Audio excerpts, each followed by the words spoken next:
La radio Lisselou maintenant partout où vous êtes.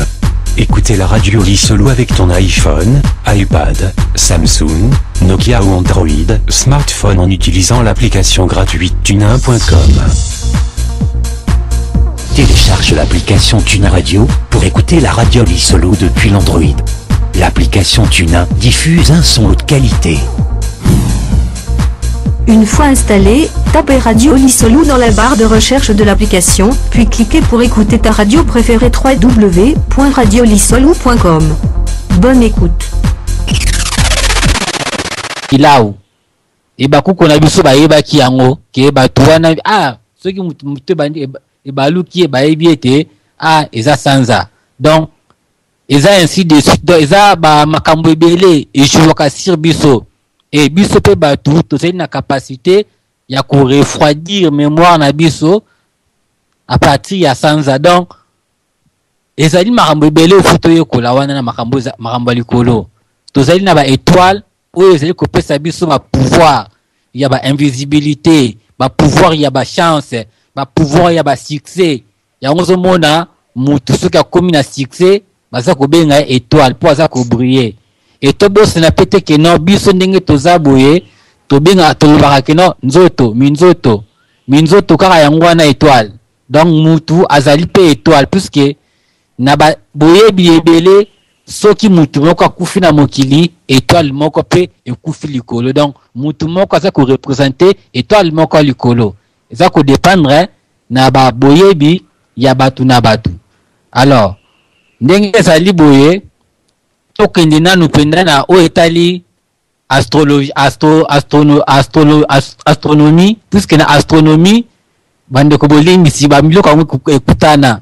Astronomie esengeli toyeba yango puisque babindele tozo komona baza kotinda ba biloko na ba planète wana mais faut toyeba pona nini parce que bango bazali batu oyo baya ko envahir planète na biso basa ba terrien te bango na planète na bango na ba désordre na bango ba bebisa planète na bango nde ndambu baya ko se retrouver awawa na planète na biso et puis babani ko créer ba trouble. D'où il faut ba bongama na technologie po ba luka moyen ya ko se déplacer ba kendi na ba astre mosusu ba kendi ko vivre ce qui ba bebisi mokili na biso puisque avec ba désordre ba dégâts au bango ba causer donc ba commune ba prévision que il faut ba luka planète moko za vivable pour ba kende ko vivre. Mais planète na vivable ezali bango nde mutu baza ko luka ezali biso ba idoté puisque biso planète na biso yango yoyo gardien planète na biso zali mvuluzi kimbamu. Alors ba minele bango tango ba yaki awawa bazalaki na forme animale na forme ya ba makaku bazalaki na ba poil ebele na nzoto bazalaki na mikila babandaki kofanda na kati ya mabulu baninga na bango ezalaki kaka bambwa bayebaki kolia kutu te ndenge biso toliaka ya kolamba bayebaki moto te eloko moko te do bazalaki do ba étranger na civilisation na biso oyoyo. D'où esengelaki na bango bayekola makambu pona et permettre bango bazwa survie na mokili na biso. Nde yango wana Moïse ayaki kotangisa bango nde abimisi bango sikoyo na kati ya ba caverne o bazalaki na kati ya ba grotte o bazalaki.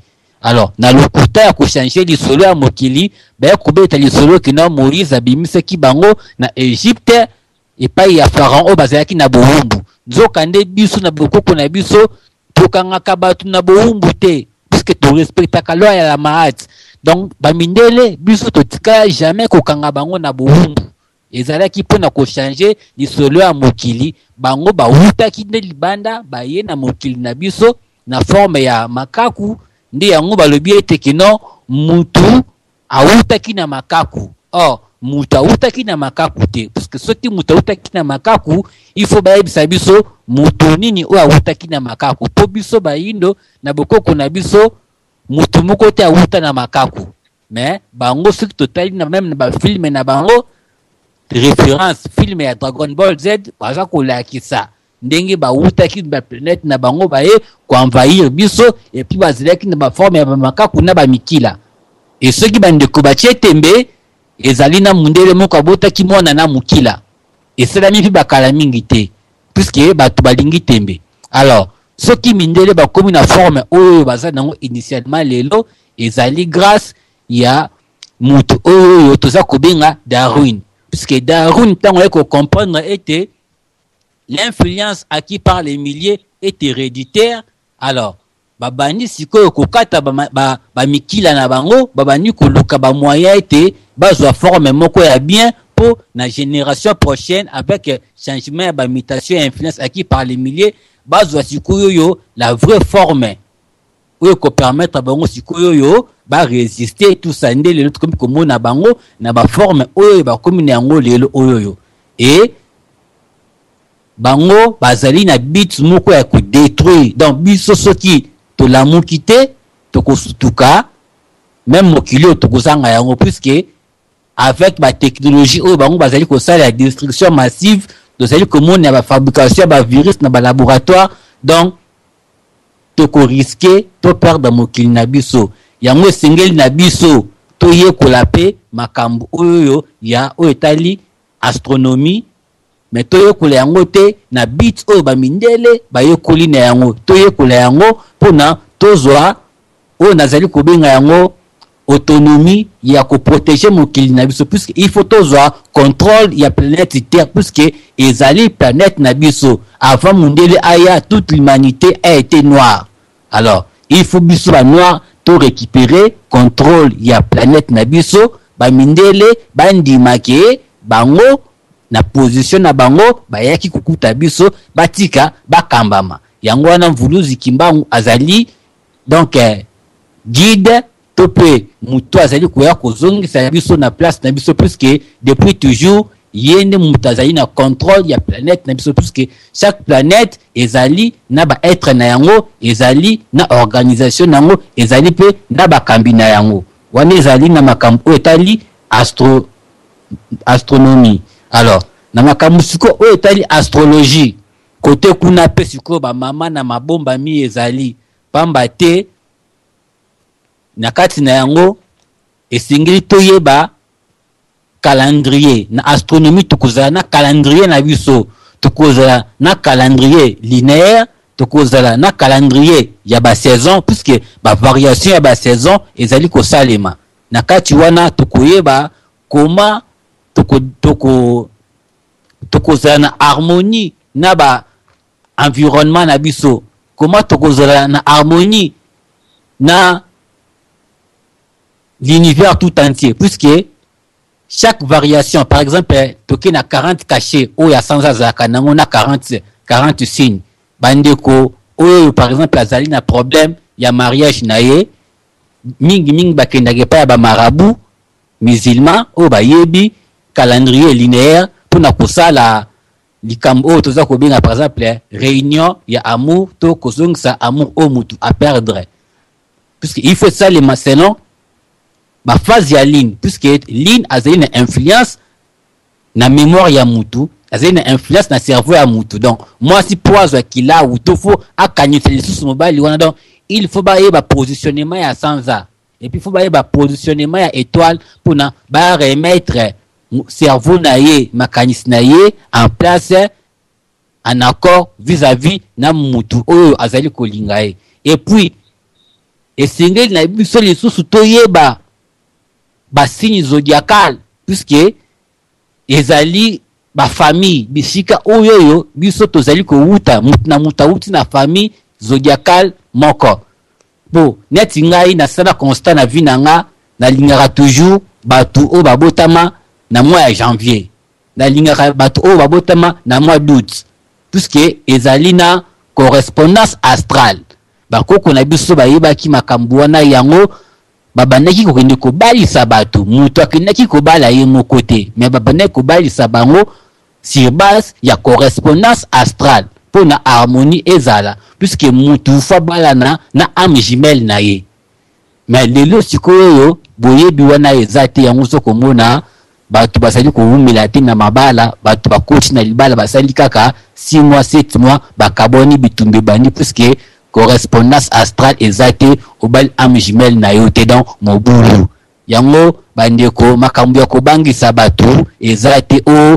toyekola boye te wana ezali politique ya Léopold D oyo ayaki na yango ete tobotola bango bate to éloigner bango na nzambe pamba te basala biso concurrence meurtrier te biso toye mpona concurrence meurtrier oyo bango babandaki kobanga wana biso toye mpona yango. Donc ne réveillez pas les chiens qui dorment. Biso toko réveiller les chiens qui dorment na radio Lisolo toko réveiller les chiens qui dorment parce que les chiens il faut à la muka ordre ezala rétabli ezali makambo ya bamate ya te ya koya kobangisa bato o biso te tokanga misu te tokofungola misu na biso tokotala likolo tokomona mabomba mi eza likolo tokozwa inspiration oyo eza likolo et puis tokomaterialiser yango na musuni boye na bongola meso mone masolo na bimisa awa nde na kokoma livre mais bosalanga faveur un jour bokomona ete mokili ekomi kolobela bamakambo oyo tokolobela na mpoko lelo bo reconnaître kombo na ngai kaka c'est tout ce que je demande parce que makambo na kobimisa awa eza bamasolo grâce ya mfumu Kimbangu muta révéla biso mandombe et grâce ya science ya mandombe nde mutu tindiki biso na niveau oyo makambo ebele kozala kaka introduction pamba et puis na mozindo na boboku nde bino moko bongo bokota nakolobela penza astronomie te na tikeli yango yo nakolobela pe penza astrologie te na tikeli yango yo même comme na kobimisa nakolobela beaucoup plus de astronométrie. Métrie nyonso signifie distance. Donc koyeba calculer ba dimension banda awati awa mesure, c'est ça la métrie. De soko yoke loko ba be koma métrie ezo suka na métrie na sima elinka koloba koma oza ko mesurer eloko oyo distance oyo valeur ya 2 points ou bien 2 biloko za quantifiable.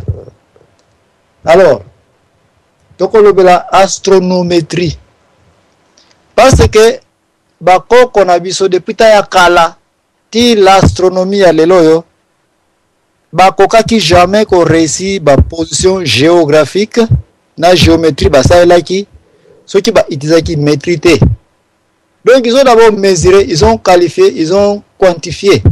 De yangwana biso pe na mandombe tolobi ete to tikeli bino astronomie to tikeli bino astrologie mais to ko progresser na oya sikate soki nanu to yekoli nanu bien l'astronométrie te to yokani donc na la lobela l'astronométrie après que na sisi l'astronométrie na ko tenter ko renforcer yango na babiloko oyo oyebi déjà mais otiaka ngo kate poto kitsango na sepo bisonyo stoko ko lia na sani moko peto tonda makambo yo eza toujours basé sur les 3 fenêtres ya ba les 3 montagnes oyo tozango na Congo oyo jusqu'à là to yokani pour 2 semaines tembe ezalité que nous avons 3 montagnes qui sont trop spéciales mais le lolo na astronométrie tokolobela la montagne de l'étoile ya Kasai tout autour de la région ya Sankuru.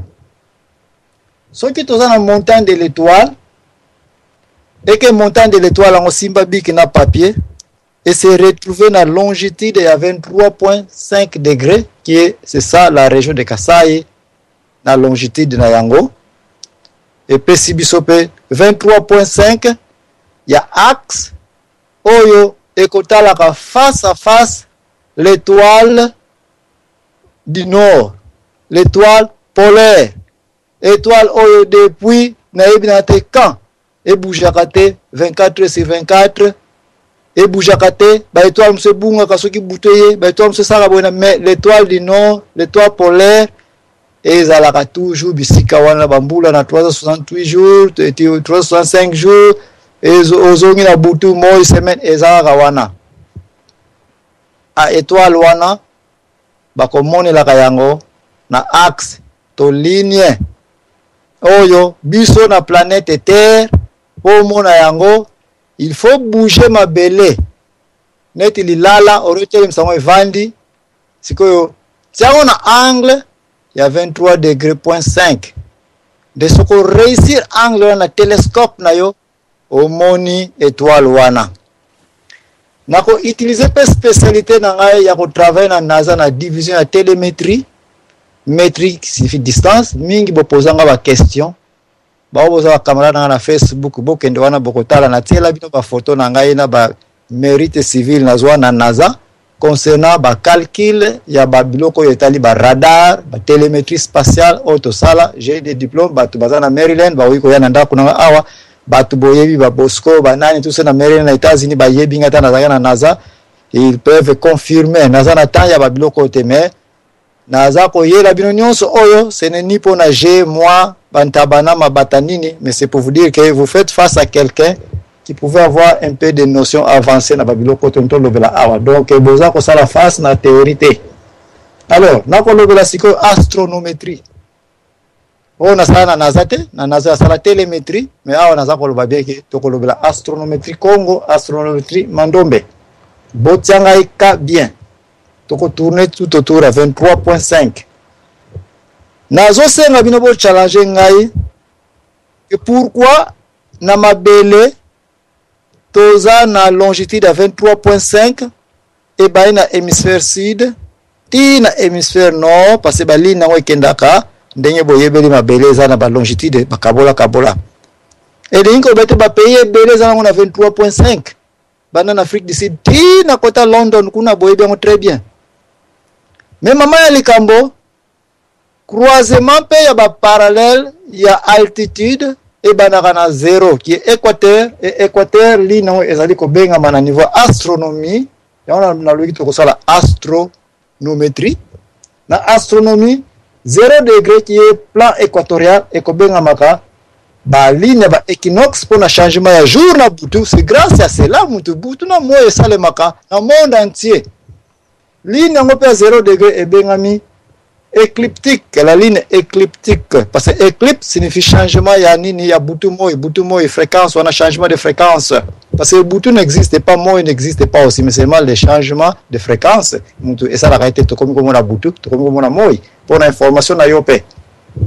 Alors to balé un peu situation pour dire que oui ce qui plan équatorial et koleka kana région ya Kasai na 0 degré et que longitude depuis à 23.5 et koleka kana Kasai donc to éliminer ba pays nyonso oyo eza na longitude à 23 degrés point 5 to éliminer pe ba pays nyonso ba Brésil o ba Angola o ba nini o ba Zambie bango pe baza na plan équatorial te bango pe baza na 0 te to éliminer bango. Pourquoi? Parce que encore une fois au koki ko tracer un point kaka avec deux lignes nyonso se croisent à la place ba se croiser là ils forment un point. Donc à tozui ligne ya position longitudinale na ligne ya position équatoriale les deux bakutani na pembeni ya Kasai to na pleine Kasai. Donc Kasai est petit précision il y a 23.5 deux points na mabele ezate o bakoko na so baloyi ke na Kasai awa nde place biso za na montagne ya Santankuru, Saint-Kourou, Saint-Trône, mutu eza na 23.5 et pe ba mobenga ki yango l'étoile de quoi? La montagne de l'étoile. Mondela lobete na 23.5 place ko kangela lisu ya bomoni na mapata na Kimazulu na les éléments célestiaux okomona nini l'étoile du nord. Étoile polaire, unique angle comme on est là yangoana. Donc ici, la télémétrie, l'astronométrie, Mandombe acquise déjà que face à face, avec la concordance de phase, il y a ma fréquence, il y a deux étoiles et ça a mis balai. Donc vous avez l'étoile de Sankourou, qui est la montagne de l'étoile, et ça la face na moninga naye. L'étoile du nord, l'étoile polaire, oh, ça n'a pas de millions de trillions de kilomètres calculés, qui est c'est ça l'astronométrie. Oh, tonto lobela awa. Baza ko sala face à face. Awa déjà la première des choses, tout ça ko confirmer yango. Yami balé tonto renforcer on a boyé. Ce qui axe ligne. Oh, ça ko kangisa les deux étoiles. Moko za na mabele, moko za na mapatakuna. Ligne ngo eyeko tobola na biso na Kasai et toboli mabele na place wana et ligne ko loba ete angle oyo na mabele yango nde mutu eza en bonne position poto kwa komona l'univers nyonso peut-être natela no doute natela kota na tike bien pour développer mais dis-moi je confirme que yango nde mutu eza na bonne position ya komona la galaxie ya système solaire na biso oyo tokotunaka tout autour ya ntangu oyo tobengi kombo ya soleil yango na tobenga kombo ya le système solaire. Et c'est ce que nous allons démontrer. Comment tu vas démontrer? La première démonstration est employée. Ce qui, aujourd'hui, position, il y a minzo toto ma banganyo sur l'espace, on se base dans la surface plane moko. Net kaka papier, on se base dans sika moko. Biso peut aller par la configuration oyo. Mais comment possible que biso na 23.5 toi comme on a ba mapata nyonso ba minzoto nyonso ba étoile nyonso biloko nous en espace à partir de 23.5 confirmé.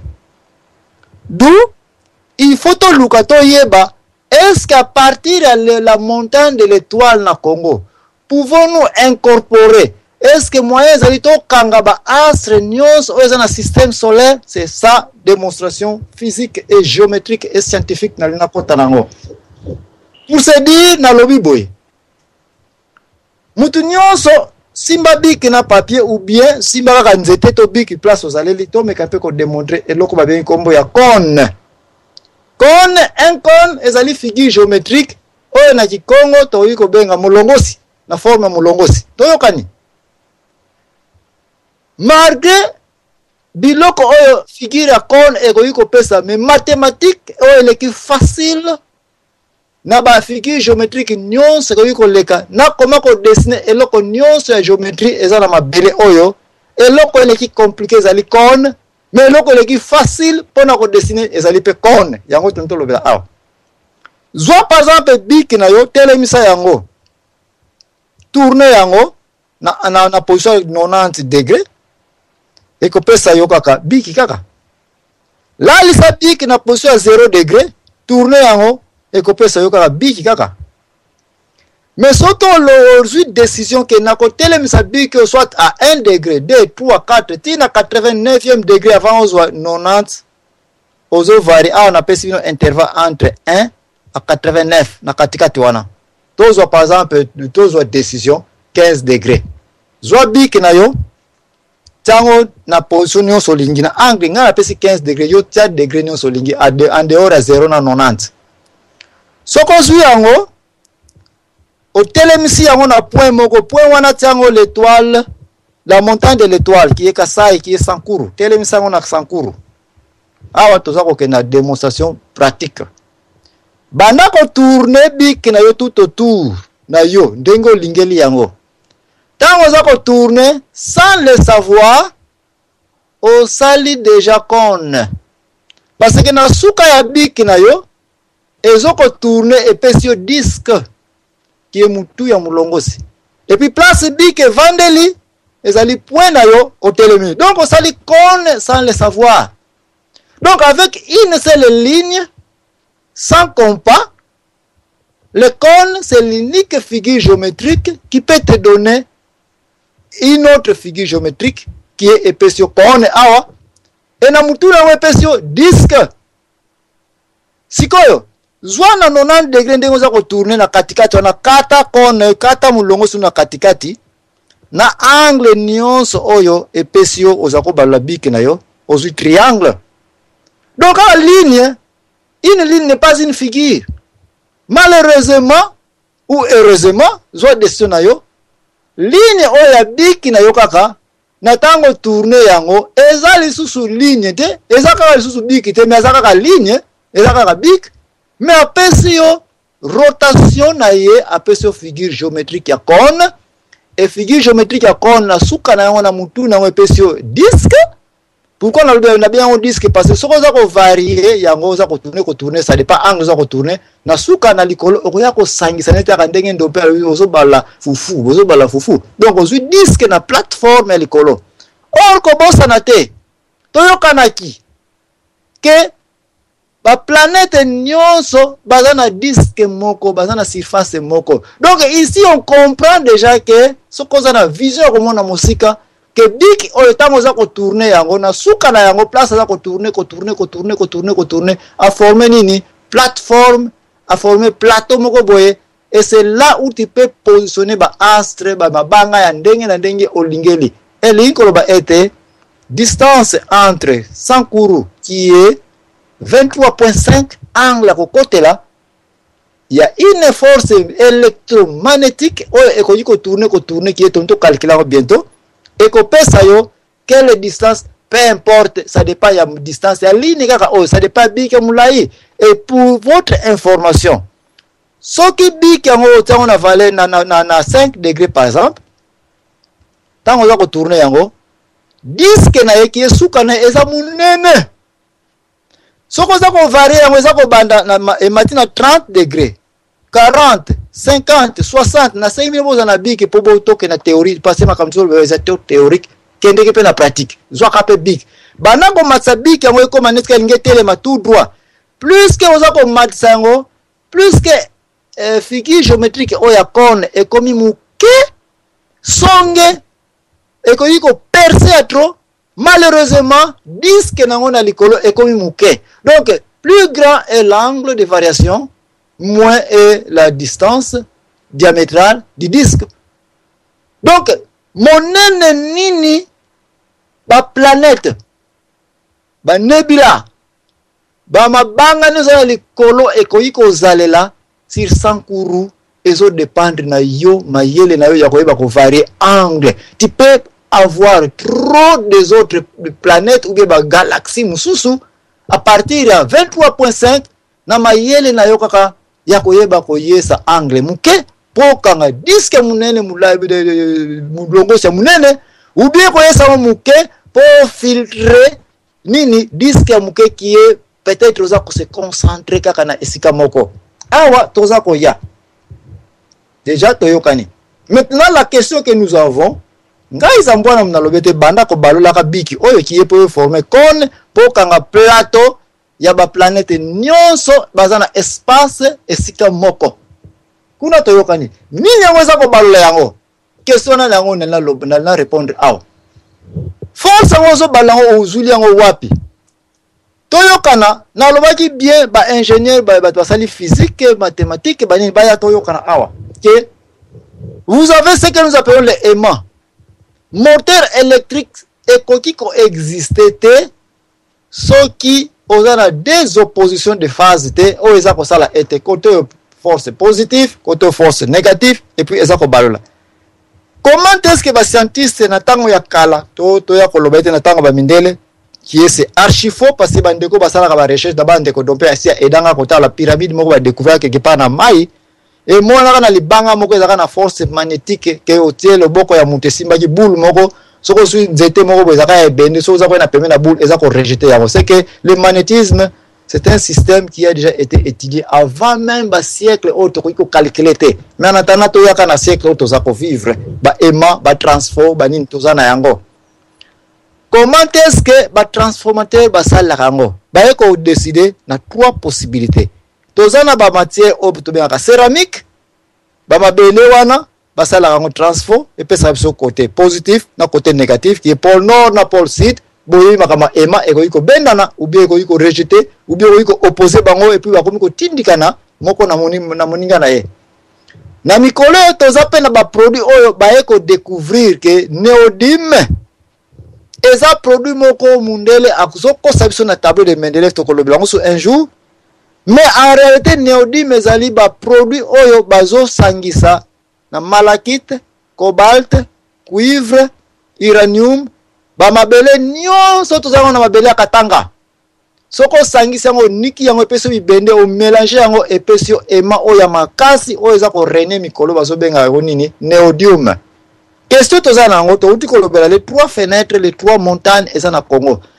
L'une de nos montagnes tout autour à 23.5 na axe oyo qui est Katanga, c'est l'unique place sur cette terre où eza komona na eza na ba mabanga ya ndenge na ndenge za concentré na côté est ya Congo.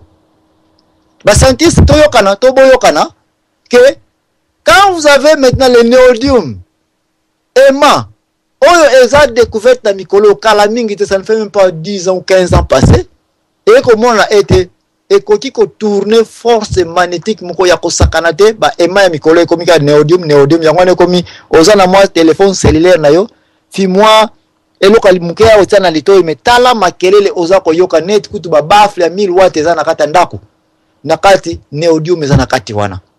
Bref, soki positif na négatif o lelo tozana tante na za ko sauter parce que faut sauver temps biloko eza ko zala ke eza na tout autour ya montagne de l'étoile na Kasai combiné avec ou bien mélangé ou bien kangala immédiatement avec la montagne de Dieu place ba mabanga nyonso et monani naturellement et comme déjà prouvable que il doit y avoir aussi une force équitable en opposition de la montagne de Sankuru sur 23.5 où qu'on retrouve à côté peut-être à Bas-Congo qui doit aussi y avoir certaines matières ferrites oyo ifeza na bababele ya Congo oyo salaka ete yango na Katanga izape na opposition ndenge tomonaka moteur électrique et baluka kasi base axe moteur wana zwa yango comme Villebrequin et Villebrequin zwa yango comme axe 23.5 oyo to yokani ete mabele akoyi komona l'étoile du nord grâce à axe wana maintenant mabele tunaka na yango moko to yokani ete big oyo kone tango eza ko tourner nde epesi biso disque ya munene ya ba planète nous en likolo et linko ba ete biko photo tourner yango et unique moyen biko ko tourner faut tourner tout autour ya axe 23.5 oyo ba calcul tozana awa to ko pesa bino yango te et fundi était entre les terres de Katanga et les terres de Bas-Congo tout autour de l'axe 23.5 il y a une force électromagnétique oyo etournaka. Voilà pourquoi Mundele a décidé que non, planète Terre côté le msawone dilala te angle do tchana angle 23.5 de unique moyen to yuko zula configuration nyonso spatiale oyo ekozalaka na astronomie awa to komi na point wala ke ngonga na biso ekomi ko pusana to dubilwa ba jour ko ya bongo to kota na ba détail ya mingi ya mathématique mais en attendant ba scientiste bokene ko yeba mpeke signifie moteur ya delta na star qui est étoilé. Comment configuration ça les mara comme ça tant to ya prochainement na dimanche za ko ya bi samedi za ko ya to ko yeba un peu ba force o eza na les trois montagnes pourquoi eza intermittent et permanent que eza capable à bouger axe 23.5 qui est collé avec l'étoile du nord, l'étoile polaire na étoile AC mpoete mabele e ko tourner à partir ya nini ya Kasai ya suka na ko pesa ni bongo sa recherche pour na dimanche za ko ya na samedi za ko ya do luka un peu et loko ba bengi kombo ya de Vitruvius man batomikeka bakobako iko yeba ye eza mutu moko soko fongoli maboko na yo o telemi tokoyi kokotsa na kati ya carré tokoyi pe kokotsa na cercle mutu wana dese wana mutu ba bengi kombo Leonardo da Vinci ayibaka dese wana epa de Vitruvius azaka un ingénieur architecte à Kolapen Afrique, à Tangapen Afrique, à Tangapen armée romaine Afrique 15e siècle avant koya yankolo Yesu. Mutuana yepe banquete bimi ete eloko ngo ayibaka yango na Afrique. Eloko nini? Dese ya mutu ofongoli maboko na yo, ubi ofongoli makolo okoti na carré. Na carré wana soko yeko tala katikati ya carré wana carré nyonso évidemment de ba diagonalement soko kati okozwa 4 triangles soit 3 triangles za awa na katikati okoya kozwa sexe ya yo mutu juste na katikati wana et angle ya triangle wana eza kopesa 23.5 omati mukena likolo wana ya sexe ya mutu koti na kati ya cercle na kati ya carré oye kozwa mutolo wana soko tie ligne droite et sur ligne équatoriale point wana ba benyo pe point 0 et li ko ba été tant to ya dimanche ou samedi prochain to ko like sabino été 3 biloko za wato supporter. Nous avons les cônes sur 23.5 variation angulaire okoji ko zwa rotation nani azopesa yango to ko yekola yango to ko lobela yango et puis to ko yekola de Vitruvius dessin oyo ya ba romain ba yiba na Afrique et puis dessin on appelle eko pesa lisusu angle ya 23.5 katikati nango ezaka moko et katikati yango nde tanto ça va mathématique entre les trois montagne de Dieu tokoya kokotisa ngo na kati pe ya cercle ya Vitruvius oyo nde yango tokolobela samedi eza koya mais en attendant parce que ngonga na biso komi kopusana naza obligé na pesa maloba na bandeko baza na kati po tozala en préparation ya dimanche to week-end prochain eza koya na masolo kaka oyo tokoprouver ete Sankuru oui c'est l'unique axe c'est la face entre les deux montagnes les deux étoiles l'étoile eza na mapata na céleste na étoile eza na mabele awa na Sankuru. Et bon, moi personnellement, je ne les connais pas, donc pour moi, ils ont chinois, na chinois, j'ai rien compris. Mais c'est pas, on a des amis, connaisseur, au bazar, guéri, la discipline. Mais je pense que tout à l'heure, sujet Zaki, ce qui est intéressant, c'est de savoir si effectivement, qu'on a biso, to biso lelo, to, malgré le fait que l'église, des religions dites révélées, bazo kosala l'astrologie l'astronomie et ceux qui biso na bon kokona biso ou bien na identité na biso to koki ou pas kosala l'amour. Je crois que les différents témoignages qui et pour qu'il soit suffisant que l'astrologie l'astronomie sont des éléments essentiels dans le développement intellectuel pour ne pas dire spirituel d'un peuple ou d'une civilisation. Et on a démontré par plusieurs moyens, d'abord que les ancêtres Bazaki la connaissance extraordinaire en matière d'astronomie, d'astrologie, pour ne pas dire une matière étanique. Nous devons toujours avoir à l'esprit que, comme a dit Mbouta Dompe tout à l'heure, après Sakibiso, Malouamoro édifiant, nous devons arrêter de voir les choses en fonction de l'œil étranger. Parce que ça dénature les choses. Ça dénature les choses. Et du coup, nous nous voyons de manière biaisée. Par contre, on a une connaissance extraordinaire, il y a astronomie, il y a astrologie, pour ne pas dire, il y a spiritualité. Et eux n'avaient pas la science telle que nous la vivons aujourd'hui, mais ils avaient la connaissance de l'environnement qui les entourait. Parce qu'ils ont une parfaite connaissance de l'environnement de Bango. À un tel point, que parce qu'ils ont la capacité à communiquer facilement dans différents niamas. Ça peut sembler ridicule ce que je dis, mais nous sabi culture nabiso, aibi que koko nabiso, bazan la capacité à communiquer dans banyama. Mais pas seulement dans banyama, dans ba plante, ba pierre, parce que chaque élément qui existe sur terre est un élément qui vit, qui est animé et qui s'exprime de différentes manières. Et au-delà des éléments vivants, enfin des éléments visibles, bazan communiquer même dans des éléments invisibles, les forces cosmiques, forces cosmiques. Communiquer et bazaki en parfaite symbiose na ba élément constitutif il y a univers. Voilà la force de la connaissance parce que bazaki na kata connaissance comme a dit Mbouta Dompe, c'est très fondamental. Nous devons comprendre nos langues parce que quand on dit nzambe, voilà, on entend dessus, ça vient aussi du terme connaissance, savoir. Koyeba, zaya, zebi, le mot savoir. Donc nzambe le mutu oyebi maramnyo surtout. Et nos ancêtres bazaki ba nzambe parce que nos ancêtres se considéraient comme des nzambe vivants. Quand on dit que bane Congo, ba koko se benga Congo nzambe, à Congo nzambe.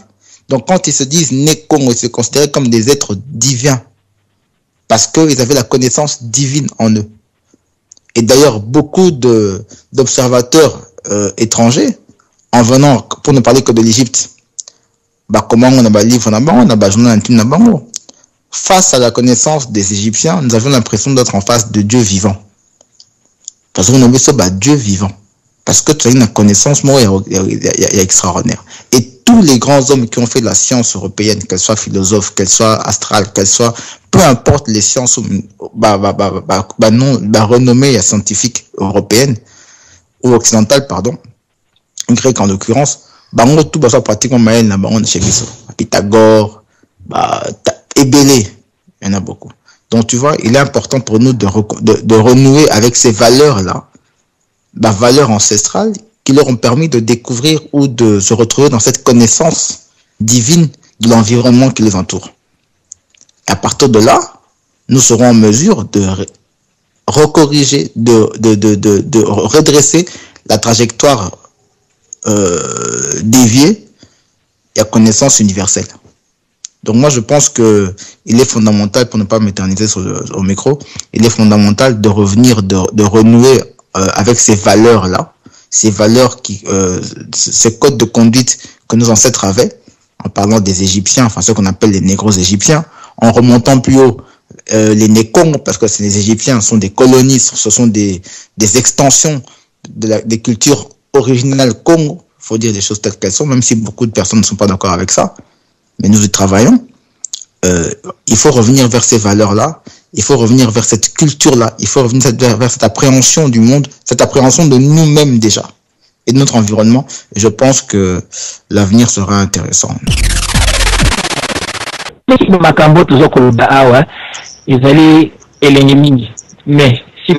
En dehors de ça, viser un monde actuel,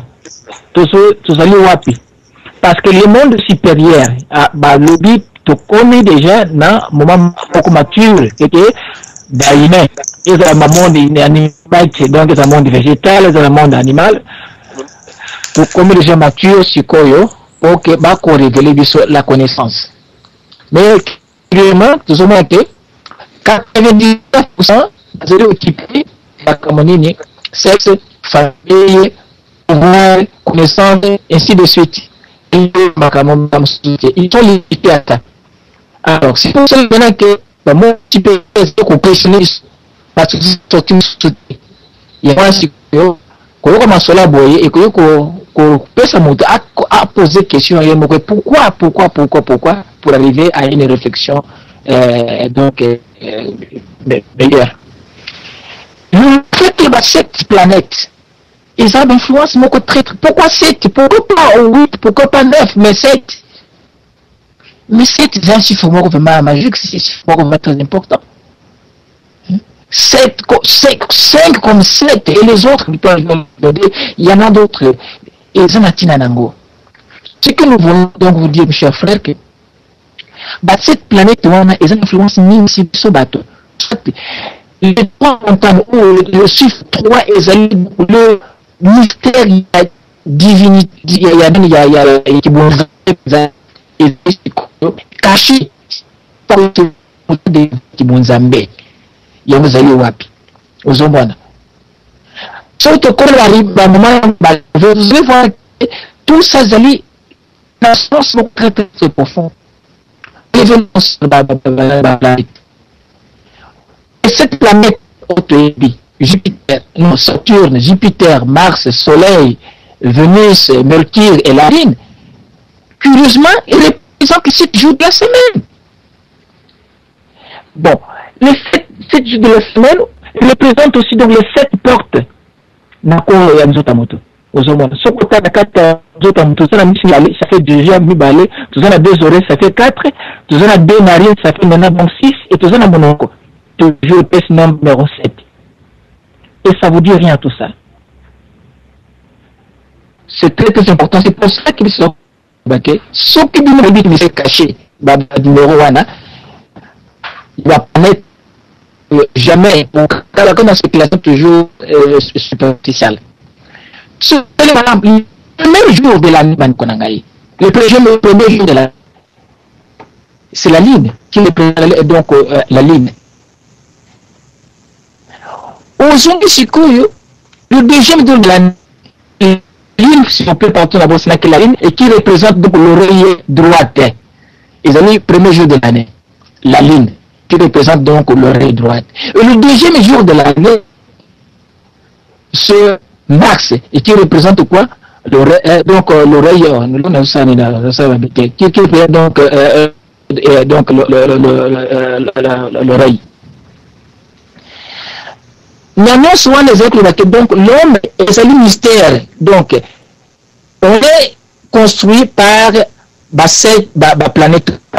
Donc, la carte de on a 5 forces et le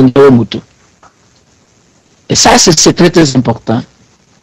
Alors, ce que vous continuez toujours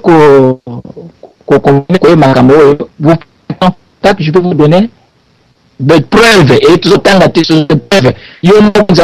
Tant de découvrir, maintenant vous avez l'accès d'aller dans le monde supérieur, d'enseigner aux attaqués pour autant de c'est une expérience, autant de expérience, il y a battu. Tant le bel expérience, il y a qui vous en donne. Bah, il dit, et là, quand ils ont besoin, connect, must be connected. Vous êtes connecté dans cette réalité. Chers amis, vous allez donc passer, vous allez touristes, vous allez passer l'air dans la voiture, tout ça. Parce que si les gens donc parlent que donc malheureux, vous allez aveugle, parce que c'est de toi, pendant qu'il veut connaître donc la puissance que qu'on fait.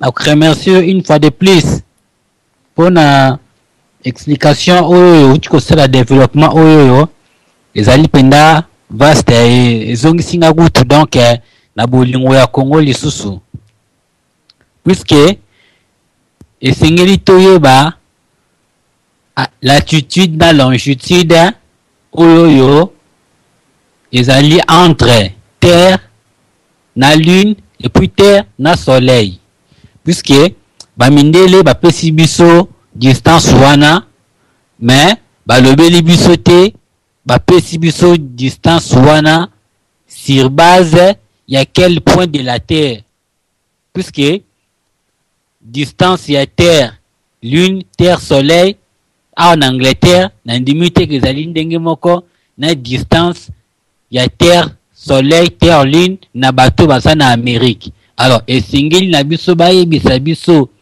ba distance oyo bango bapesi wana bapeseli yango sur base ya quel point de référence.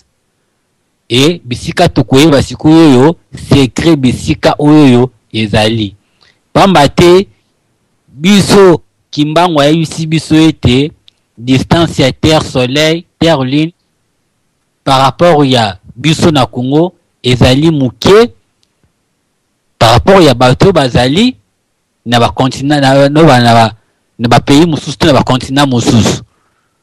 Donc ezali kolakisa ete biso tozali plus rapproché na lune tozali plus rapproché na soleil par rapport à bato mususu. Et ceux qui mutaza na Congo atie tembe asala expérience wana ya observer ba étoile na butu bokomona ete ba étoile eza komona na ndire zaka na mitu na biso kaka boy ezali pena penezo moko na yango pena ndenge ezali. Et soko kei musika neti biso tozawawa emona na musika fi même angle de vue na yango sur base ya projection verticale osa omona yango super neti moi perpendiculaire moko boye nezo ndire eza upside down. Donc ezali important toyeba kosala ba calcul wana et toko comprendre sikoyo pourquoi ba américain bayaki kosala base na bango na kamina puisque bazalaki na posé ya kozala na contrôle na point moko oyo ezali élevé pona kozala na facilité ya ko observer biloko nyonso tout na mokili. Et yango même permetaki bango ba gagner bitumba 40-45 puisque il faut bosala na point moko oyo bozali na visibilité normale pe perception normale, d'où il fallait qu'il va quitter na Congo. Donc Congo ezali très important mboka wana ezali na mabomba mi ebele oyo biso esingeli toyekola. Donc totika te bato misusu baya kotangisa biso mboka na biso puisque intention oyo bango bakoya kotangisa yango biso ekozala ndenge moko te na soki biso moko totangi yango lolenge oyo esengeli totanga. Donc ba secret zali ebele na Congo, ba secret ya mabanga, ba secret ya ba mai ya ba biloko ebele to pesa valeur na yango totanga yango. Biso toza na chance oyo ezaki tozali coloniser te, tozali na freedom ya kotambola, freedom ya kosala ba recherche par rapport ya bakoko na biso oyo bango ba stopaki bango toute chose. Et puis confisquer bango ba connaissance. Alors biso sikoyo to kende na source ya connaissance, to implorer mémoire ancestrale wana ba relakisa biso makambo c'est tout les moyens ceux qui to koluka yango na ndenge ya kimpeve problème ezate mais pour nanga kutuza solution ka ezali nzela ya kimpeve ya kokende kuza connaissance wana puisque tozali na deux façons ya kozwa connaissance soit batangisi yo yango boye ndenge tokendaka na classe soit batangisi yo na ndenge ya kimpeve mais na ndenge ya classe sikoyo boye donc déjà bapekisi donc to ezali na bacours mosusu oyo ezali empêcher moyindo akende koyekola yango mais bango baza koyekola yango alors sikoyo tokende koyekola yango na nzela ya kimpeve mpona tobimisa mayele na biso puisque bato ebele toza komona baza kosala bainvention na kongo wana basavant ya bana mike na ndimi teke bazokende kotanga makambo wana na bauniversité to na bacollège to na bacomplexe scolaire to na bainstitut mais basali koyekola yango na kimpeve nde basali siko kobimisa bainvention wana donc mabomba mi ezali ebele mpona kongo na biso siko toluka sikoyo mutu oyoyo azali na mabomba mi wana source ya inspiration wana atangisa biso yango po toyeba kobatela mboka na biso pe tobatela planète na biso. Makambo ndeko nzabona ozolo bimisa awa eza makambo moko ezali esengele esukela kaka awa te ozo bimisa ezali lokola ozofula kaka mupepe ozofula kaka ngenge mais il faut ekola esengeli to sosola ete esengeli biso moko tomi pesa bozito na nzoto tomi pesa kilo to banda komizwa avec importance to comprendre importance ya mabe na biso parce que pour na biso ya congolais ebele to mona la Congo en terme kaka ba richesse minérale oto wana diama oto wana coltan zwa coltan nyoso kabola zwa diama nyoso kabola awa mbuta za bwana ozali ko expliquer biso magnétisme ndenge zali ko salema wana et magnétisme wana ezali conditionné par ba mabele to zana yango mais biso tozali ko kamata mabele sa Congo timola pesa mundele kamata so timola pesa mundele est-ce que tozali ko comprendre des ordres oyo ba génération future ko subir compte tenu ya inconscience na biso.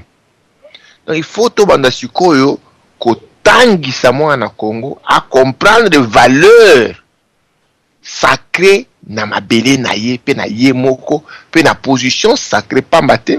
Ce n'est pas par hasard ou bien ce n'est pas sans valeur que bakoko na biso tango batongaki mboka na Égypte comme aussi un point important parce qu'il faut pas ko bosana Congo est important mais mboka delta du Nil peut aller important comme aussi est important le pays de deux grandes rivières Tobengaka Mésopotamie et nous sommes là qui ba grand centre d'observatoire mais on comprendre que même dans en Égypte on a toujours kolobake ce qui fera akufi et sengaki bakende kokunda ba canop na ye c'est-à-dire michopo mutema na cerveau bakende kokunda ngo na mboka ya bakoko c'est-à-dire au paradis et le paradis est situé au nord il y a cartographie égyptienne c'est-à-dire les lots au sud il y a cartographie Mercator il y a mon mona qui ba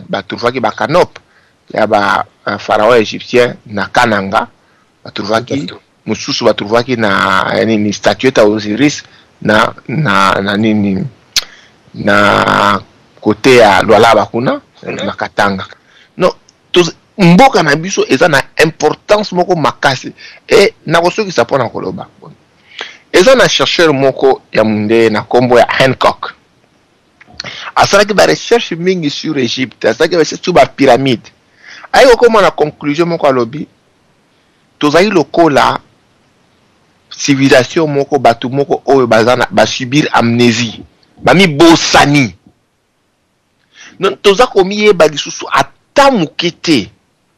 Et je pense que le quoi tolobaka bako batenga soki mokili za ngonga mokili ngonga to bango mi konyo so mokili ngonga mais parfois to comprendre kata ngolo bani enji ko lobaka na kati na mokili ezaka na ngonga ya mbula ezaka na mwa elanga ezaka na ngonga ya batango oyo ya milai oyo influence moko déterminée koki kosalema, influence cosmique déterminée pe ngonga mususu oyo koki kosalema te. Tozalaki na ntango ya banyonzi to ba période ya poisson 2000 ans esili. De autre côté na ngonga mususu ntango akina timasi, la connaissance par excellence. Makambo tozali kolobela awa il y a 10 ans tokaki kofanda yango tosolola yango te. Et toyebi malamu ke période ya verso to kinatimasi na biso ezali signé par arrivée ya mfumuki mbangu, ezali signé par arrivée ya bana bilaka. Voilà pourquoi nous avons bandé kwa zago ta kombo bana bilaka avec toute fierté. Bana bilaka esengeli baye kola ko kongola ko sala kongolo lu kongolo, c'est-à-dire ko sangana tina ete ba bikabo o bango bayerango eko kofanda na moko na bango te musika kasi ba fandisa yango esika moko. Et ça eloko wana ezali ko bangisa mokili makasi na tina ete soki bana minaka ba comprendre que senge tok sangana boyebi na boyebi oyo songo za na yango mbuta za bwana za na yango mwana bela kaza na yango mbuta la biso mastora za na yango mbuta lukubika za na yango, soki to sangisi yango to sali sikoyo école to eteyelo pour kachopa na tango kala ezaka na ba pays te, ezaka na ba empire te, mais ezaka na ba centre d'initiation. Oh, chaque centre d'initiation est développé qui langage moko sacré qui se parlait na ba variation ebele. Ki Congo azana ba niveau ba lobela kango ebele. Ils ont un niveau là l'homme de la rue, ils ont un niveau ba initié, ils ont un niveau ba hautement initié, et chaque liloba azana énergie azali porte vers l'invisible. Le qu'on appelle Lingala, le qu'on appelle Chiluba, le qu'on appelle Kisonge, le qu'on Fumu Kimbangu a insisté que biso tozali koloba lokota moko. Kasi lokota azana bikna likabonaye du point d'aspect, du point de vue de la spiritualité, du point de vue à compréhension globale ya mokili. Parce que Nzambi mutu moko takoti ko comprendre parce que Nzambi ezali et moni salami ya mokili mobimba. Tala esike sengaka toujours lu kongolo. Toza na bolingo. To sangana. To kutanaka na kati na mbongi, nezali ko kutana awa, to kabolaka mayele. Boya pe mayele. To sa pe bitelo. Esika oyo boyebi etaleli ya mokili parce que bonya ezali nini ezali boyebi obazwaka na sima ko tala mokili ko sosola Nzambi. Tango to sosoli Nzambi ozali maye eza na kati na mokili pe to zoisa na kati ya libota na biso yango nde libération ya solo. Pour toujours na Congo mikoso libération parce que souvent kasi libération ezali kamata Rwanda beta e benga na Congo. Ouais libération te o libérer nini? O libérer loko moko te. Et vous allez regarder le baki, Mobutu a kenegaka, tokona patata na libata, ainsi de suite. Libération ezali tango toko sosola, importance ya mabele na biso. Tango toko mi sosola tozali banani. To uti wapi. Tozali kosala nini na kati na mokili yo, pe na sima nango toko kende wapi. Nesika on toko développer la notion du sacré. Notion ya sacré la notion oyo mutu akoki ko sacrifier bomo ya nzoto na ye parce que ezali notion oyo ezali likolo ya ba notion nyonso e ayebi ke notion wana ezali ya solo bososoli ya mozindo ya Nzambi. Na kasi ndeko za bwana émission na yo ndenge alobi ofuli kaka mais tosuka ya kaka awa te. Cette fois-ci tozwa lipikiliki wana ya okamata ba makambo nyonso ezali koloba to concentrer yango na kati na mikanda to développer yango na lobaki lobi to sala bitelo to pesa yango bana na biso pamba te na kati na mabota nyonso nazali komona na kati na mokili ezali kaka biso bayinonde to koma na bitidi ya mabe ya okamataka bana na biso kosundola bango epa bato mosusu bokotisa bango buzoba nyonso bolingi na kati na mitu na bango e na nsima na yango tobandi kolela eza faute ya nzambi eza faute ya nani. Mais bamabota mususu bazalaka toujours na prise ya conscience. Tout ça tana ba centre culturel congolais. Et bon va so koyoka ba culture na biso ndeni. Ba koyeb kola boyebi na biso ndenge nini par quel miracle. Bana tozali kobota wa ba lokota na biso toyoka toza koyoka sonia koloba yango. Mais la science, la spiritualité ya ba koko na biso efani na ba lokota. Soki mutu ayebi lokota te, en tout cas il faut avoir un magicien ou bien ça la effort moko extraordinaire pour pousser na pembeni na spiritualité ba koko na. Donc na kanisi ezala astrologie, ezala mathématique, ezala physique, ezala chimie nucléaire, ezala nyoso soki tokomi ko sosola ngona lokota na biso, ça ne demandera pas des choses compliquées pour to kwa kolongwa na état to na yango, pour to kwa protéger ma be na biso, pour to kwa koyeba tina na biso moko et to yeba rôle nini senge to ko jouer. Mais to na quand même na lipamboli était tozali déjà na ba panneau indicateur. Fumukimbango asali wana. En tant que panneau indicateur, pari ba panneau indicateur est belé. Donc to se servir vraiment na opportunité oyo. Wana ça vraiment lo basuka ngana pesa pona poko lelo matondo na son simalo. Merci ndeko dompe eloko mutuya obimisi aweza na presque na 1200 et quelques pages ya ba recherche ya Astro Mandombe tozanango keto keba na exploitation ya ba mabele ya katanga o toza kopesa kaka likambo lobi eye ko tombe na section ya Mandombe o toza kobenga solide mécanique. Comment tolobe les trois montagnes na ba force na ozwa montagne na katanga comme roue ya fraise. Ah, toujours ba solide mécanique na basali motion mécanique. Zwa montagne ya de l'étoile à partir ya Sankuru disque na yango. Eza pignon esangani entre ba roue dante ya mécanique ya roue ya katanga na roue ya Kasai na côté ya ba Équateur ti na ba Congo wana to benga jo montagne de diesoir comme roue ba roue dante nango ba pignon nango esu ko sangana na montagne na roue o ya Kasai na katikati. Au comment était ba calculer ba rayon, ba diamètre entre ba distance les trois montagnes, et ça ça était si vous prenez que la roue dentée ya Katanga, et ça la motionner sur base ya ba dynamisme to électromagnétique ya ba minéraux oyo eza na Katanga, quand ça doit roter na cadre ya mouvement électromécanique to zali koloba awa na ba force oyo ya ba pôle nord pôle sud biloko ya magnétisme to koloba bien après. Si la roue de Katanga tourne, immédiatement, elle va tourner roue dentée ya Kasai. Et quand la roue de dentée de Kasai tourne, on a roue de dentée ya Kasai, tokangi axe de 23.5 qui est vide brequin, na cadre mécanique, na cadre camion, pour tourner la roue. 23.5 axe wana ekangi est connecté avec l'univers, na espace. Auto yokani était quand cet axe là tourne, immédiatement nous sommes en bonne position pour voir tous les astres dans l'espace. Maintenant la roue, la troisième roue de la montagne de Dieu, quand la roue de Katanga tourne déjà, immédiatement la troisième roue, selon le calcul de Sali, ils ont joué rôle à Guia Reducer, donc un réducteur de vitesse. Pour régulariser la vitesse, il y a tour, il y a nini, il y a montagne de Kasai qui est dans Katikati. Qu'est-ce qu'on veut dire dans les Kamotu Koloba?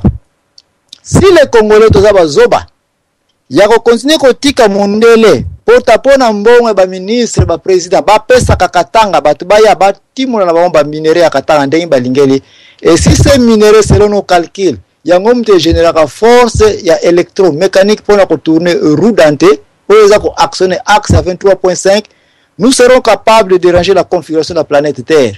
Que axe à 23.5 et changer rotation en haut et changer configuration à belé peut perdre vision ya axe avec la montagne avec l'étoile polaire, l'étoile du nord, étoile où ça a été garder configuration quand il na existence na biso en corrélation collatérale avec les autres planètes.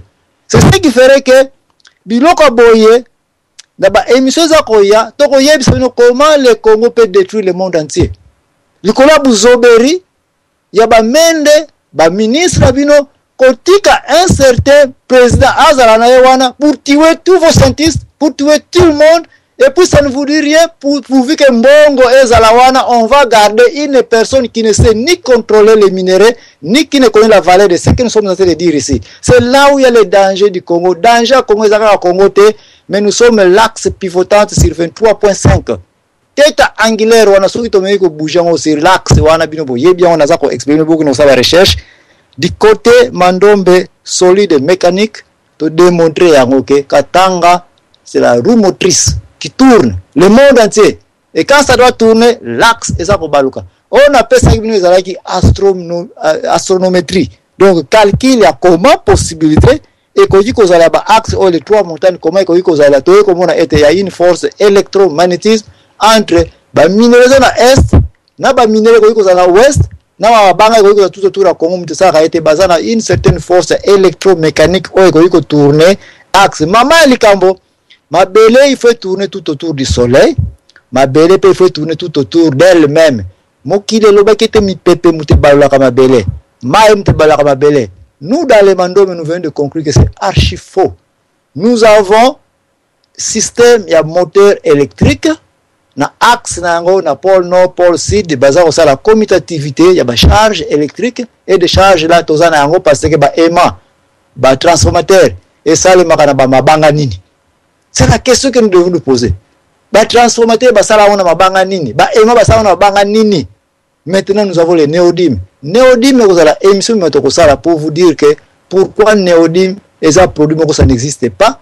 Bah consibiso ba on a un tableau de Mendeleev. Donc, il y a l'uranium qui n'existe pas. Il y a un et puis l'uranium, comme on a été dans l'état naturel, ça n'existe pas. Avant, on a plutonium, il faut que on a malachite. Malachite, n'a pas de épaissio, on a bien la singérite. Et singérite, épaissio, plutonium. Donc, tout ceci tourné dans le tableau de Mendeleev, c'est à déchirer totalement. Il y a une recherche, nous avons ça là, tout nulle part.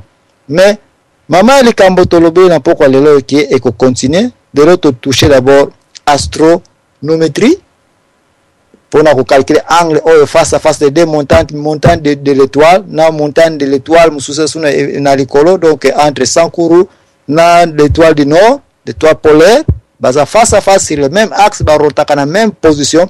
Ceci pourra nous amener à conclure que Terre, la planète Terre peut ou ne pas vraiment être une planète, mais ça peut être une torche.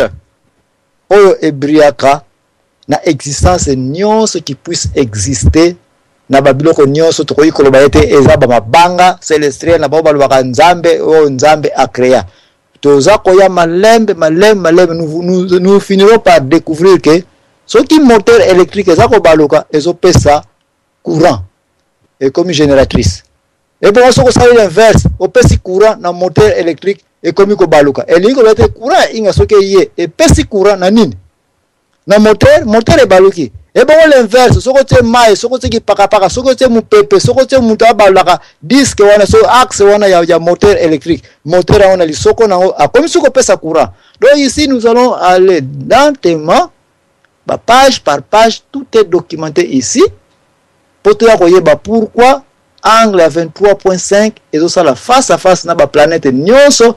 Et puis, ça va tourner dans la position conique et cône, que ceux qui ont un angle à mouke, cône, et na mutu nango ya mulongo, c'est munene nini, infini. Et l'inco va être à partir à point à 23.5, sur Kassai. Ça n'est pas un angle, to tombe la sola, calcul, à revoir, tout ça, na yango, tout ça, sur Mandombe, sur Paco 5, le digital 2, moukile qui est digital 2, digital.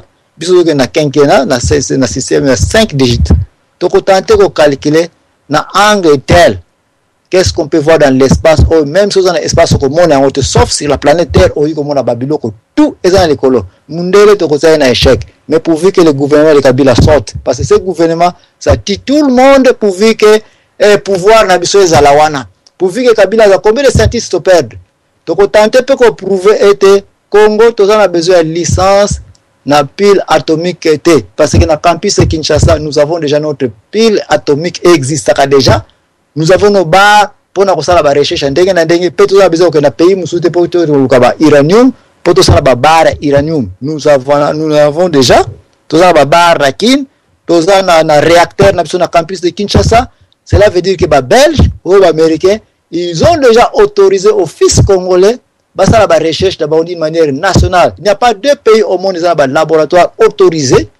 Il y a concentration, il y a uranium, il y a études, il y a pile atomique. Pourquoi au Congo nous n'avons pas d'énergie atomique dans la ville néon, cependant que nous avons déjà la licence au campus de Kinshasa pour faire des recherches atomiques et scientifiques à côté il y a la bibliothèque nucléaire.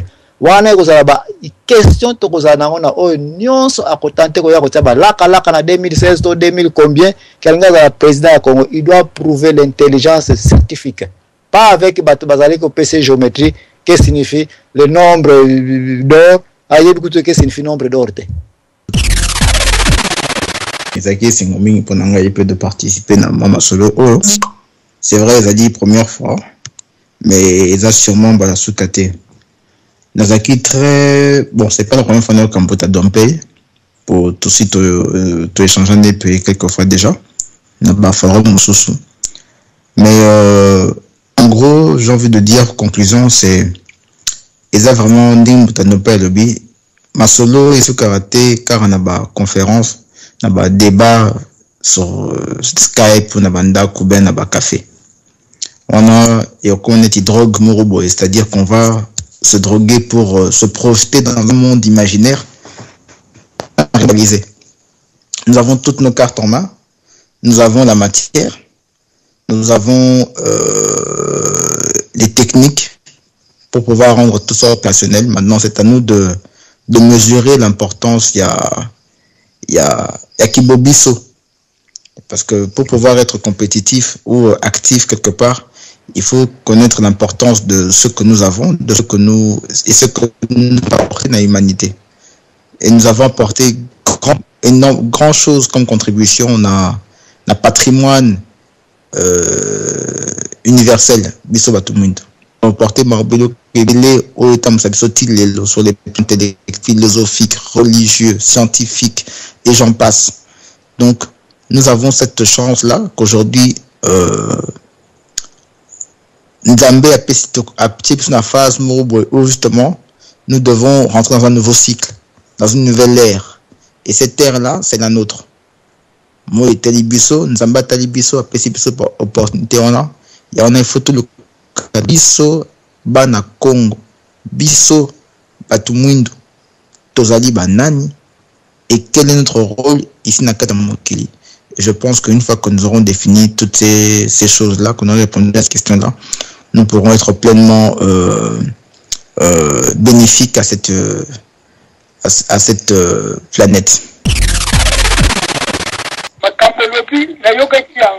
Mais il y a un point qui tient debout. Là, le Banabino, carrément, c'est le Covid là. La personne qui m'a conduit la voiture à droite. Ino bakimbangi c'est pour ça qu'on conduire voiture à gauche. Donc tunangai comment est-ce que na ko le bon campus ko oyebi angote la tunayo la mwana na ngenda Patrick soko Patrick c'est que vous êtes en train de dire alors le mokolo pour le baston parce que soko Congo a ko mona situation madame te défouiller sur la vie. Moto na biso ba lobaki mwana muntu ataki nsuki ko tumu konkulu muntu. C'est-à-dire matambo za ko loba contraire à ce que Tata Simone Dimbango n'a pas dit. Je ne suis pas le fils de Tata Simone Dimbango. Mais je sais qu'est-ce qu'il est. Nani. Il n'a pas menti. Il a dit la vérité. Mais si quand on boit le coup la pile bokoya koyokana kutu koyokana entre vous autres. Elle droite, elle gauche.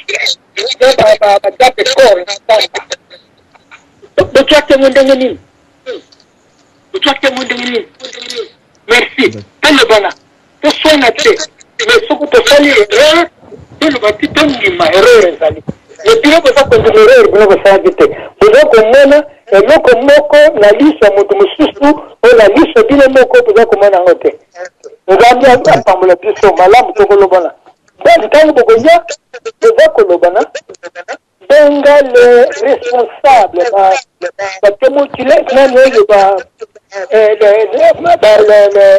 bato penda baba kutambisa nani makambi kimbango ya kimbangise ka basa ta kimbango mais kimbangise par exemple chacun un individu il se prononce on ya kanisi mais tous les na noyau na bino ya kimbangise bayebi ngote avec les soi-disant chefs spirituels. Yoki papa Nabiso Namboke Binyoso, j'ai envie de dire ceci. Le problème de l'Afrique, le problème du Congo ne réside pas exclusivement dans les mains des Kimongistes. D'abord, c'est une erreur. Pourquoi? Parce que autant les Kimongistes, autant Binonio surtout, autant Bissonio surtout Tozara, toujours faire partie à héritage négatif aux colonisations éthiques et des Bissau. Cet héritage ne se résume pas à des croyances en Jésus ou pas en Jésus. On peut être musulman, on peut être chrétien, on peut être kimongiste, on peut même être né Congo. Mais héritage négatif, on a zinga business surtout. Non, on peut s'arrendre à Kisamo. Aujourd'hui, l'Angolais et le Congolais sont deux peuples différents, oui ou non? Ce sont deux peuples différents, deux nations différentes. Pas de notre point de vue, du point de vue d'étranger. Et ce point de vue, nous l'avons adopté.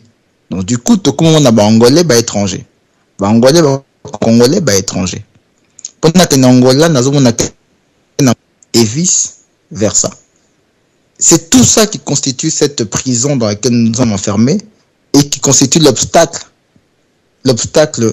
fondamental, oui, c'est que moyen tout transcender clivage, nous surtout, je peux tout avancer ensemble. Nous nous disputons tous les jours autour de tout et n'importe quoi. Ce sont des héritages qui ne sont pas les nôtres.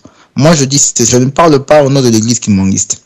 Je ne suis pas chef spirituel dans l'église kimongiste et je n'ai pas vocation à devenir chef spirituel dans l'église kimongiste. Ça ne m'intéresse pas. Par contre, je parle en tant que fils du Congo. Je parle en tant que héritier idéologique, comme nous tous ici, de Mfumu Kimbangu. Nous nous revendiquons tous de Mfumu Kimbangu. Quelqu'un m'a dit tout à l'heure que Mfumu Kimbangu est Nabiso boye. Voilà. Mais cette personne, je ne le connais pas. Je ne demande pas où il a parlé à Mfumu Kimbangu. Il dit Mfumu Kimbangu, je l'écoute. Et j'apprends de ce qu'il a reçu de Mfumu Kimbangu. Donc je pense que si on arrête de se mettre dans cet état d'esprit qui consiste à fustiger les autres, parce que les autres mentent, nous on a raison. Vous avez raison, nous on a tort.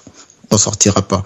Je crois que nous devons chercher impérativement à conjuguer tout ce que nous avons en commun comme patrimoine culturel en étant Bana Congo, tout ce que nous avons comme patrimoine commun en étant noir et associer tout ça pour construire l'Afrique de demain. Moi, mon combat, il est à ce niveau-là. Après, de savoir, parce que s'approche aux gens, on peut tous commencer à se faire des reproches, on ne s'en sortira pas. On a tous des cadavres dans nos placards. Donc, c'est pas ça qui m'intéresse. Donc, papa n'a eu qu'une aboquée, bien surtout. Mais je pense qu'on a plus important à faire. Si les Kimonguistes veulent se battre autour de pseudo-spirituels ou théologiques, c'est leur problème. Nous avancerons avec tous ceux qui veulent avancer. Voilà. Hier, on pensait que l'église Kimonguiste ne pratiquait pas l'astrologie. On a pu démontrer tout à l'heure que le Kimonguisme pratique l'astrologie et l'astronomie, mais les Kimonguistes ne le font pas. Ne pas confondre Kimongiste et Kimonguisme. Voilà, ce que nous faisons ici, c'est une expression du Kimonguisme. Mais forcément, il n'y a pas plus de 50 Kimonguistes dans la conférence. Donc, tu vois, donc c'est pour nous dire que ne mélangeons pas tout et n'importe quoi. Sont les futilités à leur place et concentrons-nous plutôt sur les choses utiles, j'ai envie de dire.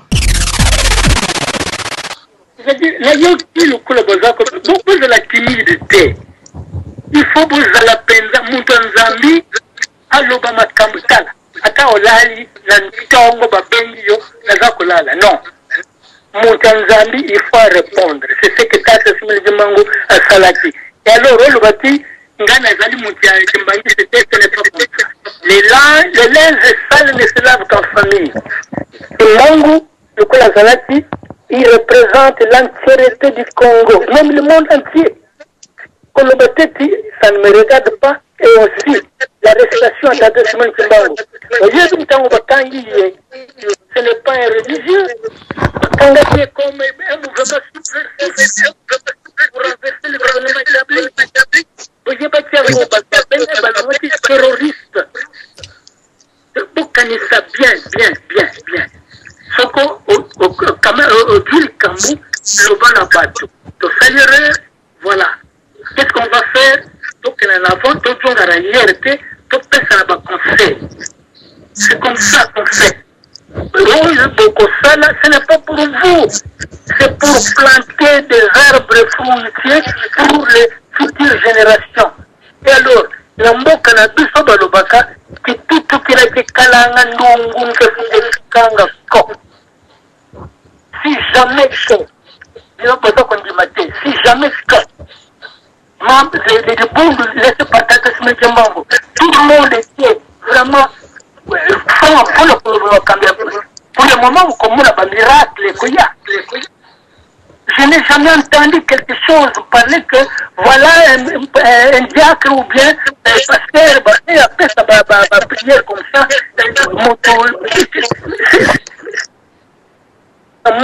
Ok,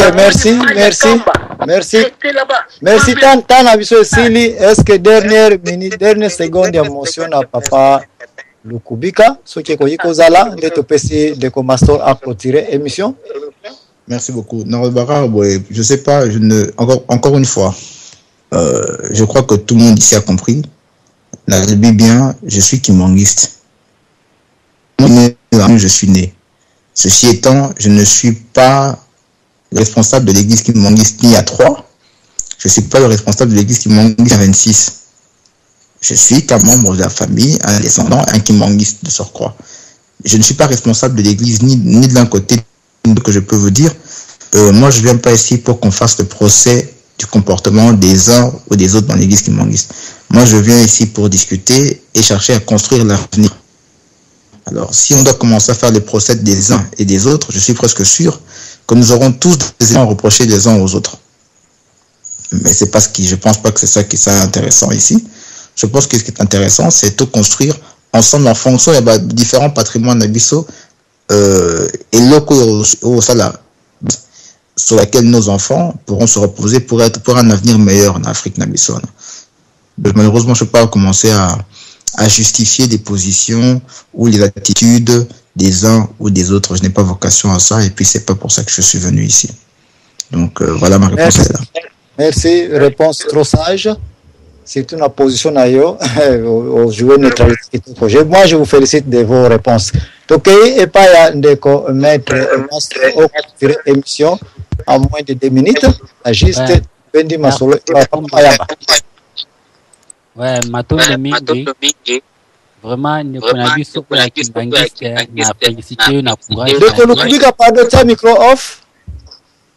Na félicité courage na yo puisque beli ya bakimbangiste bakimaka pamba te biso tolingaka bosolo ozali mpe na mwa bosolo ya koloba ete ozali moko ya kati ya famille mais raisonnement na yo to makambo na yo to lolengo oza komema vi na yo ezali kodépendre na yo mais na lolengi bakimbangisme osali kokumbela masolo te mais ya kaka puisque lokola bino boboti tolo ete bozali bato ya famille biso tozina mituna oyo tokotuna bino pamba te kimbangisme na christianisme tozo comprendre te donc pourquoi pas boso lingara koloba te que non biso toza ba chrétien bozo koloba que non boza ba kimbangisme na sima na mosusu boza ba chrétien donc tozo comprendre te za système kingembo tonde nini puisque mutu il faut azala kaka o yazali okoza double te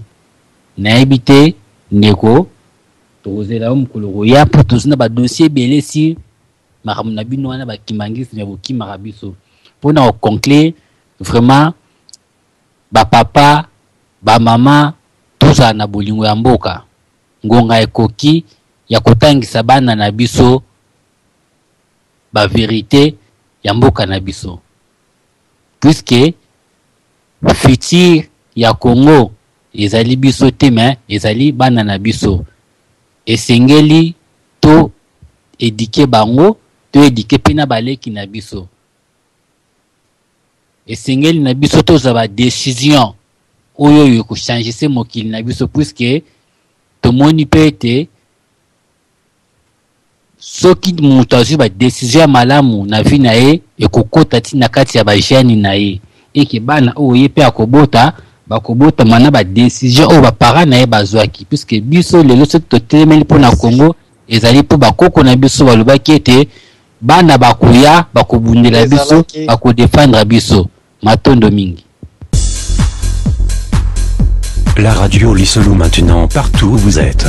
Écoutez la radio Lisolo avec ton iPhone, iPad, Samsung, Nokia ou Android, smartphone en utilisant l'application gratuite tunin.com. Télécharge l'application Tunin Radio pour écouter la radio Lisolo depuis l'Android. L'application Tunin diffuse un son haute qualité. Une fois installé, tapez Radio Lisolo dans la barre de recherche de l'application, puis cliquez pour écouter ta radio préférée www.radiolisolo.com. Bonne écoute.